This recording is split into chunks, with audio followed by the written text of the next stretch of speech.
साहब 64 सब्जेक्ट के मास्टर रहे, और अगर उनकी बात करूं 32 डिग्री ओरिजिनल 4 सब्जेक्ट से पीएचडी किया था उन्होंने। अगर उनकी बात करूं 9 भाषाओं का ज्ञान था उनको। अगर उनकी बात करूं दुनिया के इकलौते इंसान थे जिन्होंने बीएससी का डिग्री लिया था, डॉक्टर ऑफ साइंस का डिग्री लिया था। इतना बड़ा डिग्री बाबा साहब डॉक्टर के पास था। और अगर इसकी बात करूं तो भारत के संविधान में सबसे बड़ा योगदान बाबा साहब अम्बेडकर का रहा।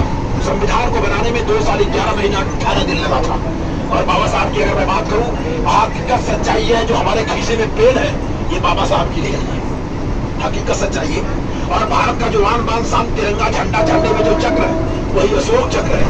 और अशोक चक्र के पहले वो धम्म चक्र है।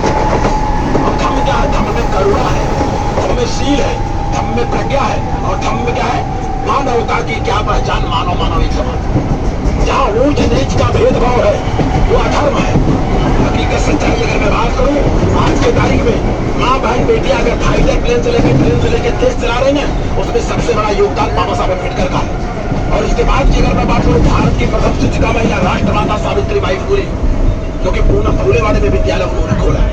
170 साल पहले की बात बता रहा हूँ, लड़कियों को पढ़ने का अधिकार नहीं था, खाली चूल्हा चौका के अलावा कुछ भी नहीं कर सकती थी लड़कियां। लेकिन तो इस बात का है आज बच्चियों को मालूम नहीं। ये बंदा जो बात कर रहा है, बच्चा एयर इंडिया में पायलट है, और बहू है सूरबाई जिसको बोलते हैं, वो भी पायलट एयर इंडिया में है। बच्चा स्टाफ में आता है, नो डाउट। और ये सब किसकी देन है? अगर देन है तो बाबा साहब अम्बेडकर की देन है। एक बार मैं चाहूंगा जिसका हाथ खाली हो, बाबा साहब ने जोरदार ताली बजा दे, अगर बजा सकता है तो।